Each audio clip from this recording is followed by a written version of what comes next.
Mengadakan fokus group discussion penanggulangan bencana asap di Indonesia dengan tema kebijakan strategis dalam pencegahan kebakaran lahan gambut di Indonesia. Harapan saya FGD ini bisa memberi kemanfaatan yang besar. Bencana gambut ini, kebakaran hutan dan asap ini yang sudah menjadi concern di Asia Tenggara dan dunia bahkan, kita berharap dari diskusi-diskusi seperti ini akan terjadi transfer knowledge yang akhirnya kita bisa push, kita wacanakan dan bagaimana attract attention pada public diskursus sehingga ada mindset yang mungkin harapannya bisa berubah.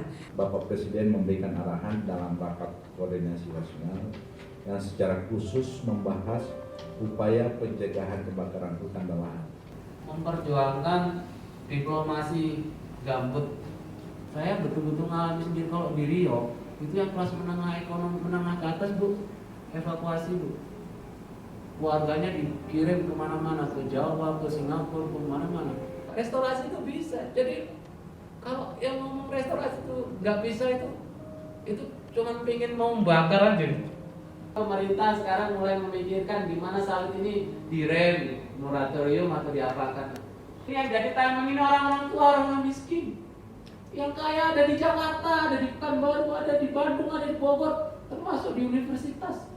Persoalan kebakaran lahan yang menghasilkan bencana asap ini adalah persoalan yang kompleks. Tidak ada sumber air kecuali hujan. Bedanya ketika lahan kering terbakar, maka above ground-nya saja yang terbakar.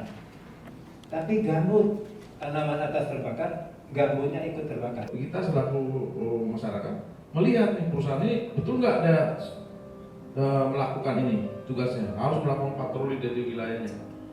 Karena di Riau tercatat ada 2 pabrik pulp dan paper terbesar di Asia Pasifik berada di Riau yang mereka membutuhkan bahan baku kayu untuk sebagai bahan baku mereka.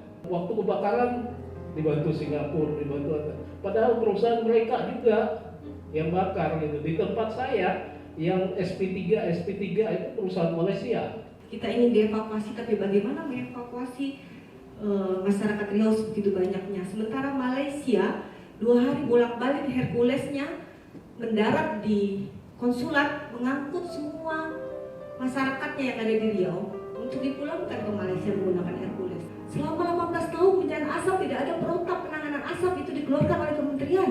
Kita benar tidak sih kita negeri ini butuh kertas sekian banyak? Benar tidak sih rakyat ini butuh CPO sekian banyak? Mengapa Sinarmas itu harus menguasai lebih dari separuh tanah di Riau?